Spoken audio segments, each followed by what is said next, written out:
নওগাঁর নিয়ামতপুরে প্রধানমন্ত্রীর কার্যালয় হতে প্রাপ্ত ক্যান্সার রোগীদের চিকিৎসার জন্য অনুদানের চেক ও উপজেলা পরিষদ উন্নয়ন তহবিলের অর্থায়নে ক্ষুদ্র নৃগোষ্ঠী সম্প্রদায়ের মাঝে বাদ্যযন্ত্র বিতরণ করা হয়েছে। সোমবার ৩ আগস্ট নিয়ামতপুর উপজেলা পরিষদ মিলনায়তনে এসব বিতরণ করা হয়।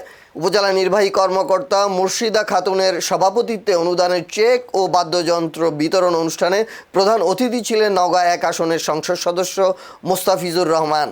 এ সময় আরও উপস্থিত ছিলেন সহকারী ভূমি কমিশনার রেজাউল করিম, নিয়ামতপুর থানার ওসি মাহবুবুর রহমান, উপজেলা প্রকৌশলী জাহিদুল ইসলাম, প্রাণী সম্পদ অফিসার আবদুল্লাহ মামুন, প্রকল্প বাস্তবায়ন অফিসার এনামুল হক, মহিলা বিষয়ক অফিসার রীতা রানী পাল ও উপজেলা প্রেস ক্লাবের সাধারণ সম্পাদক জনি আহমেদ সহ আরও অনেকে।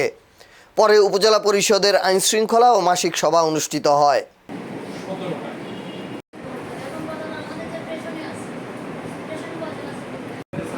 সেগুলো তো স্যার আসলে সেফ নয়।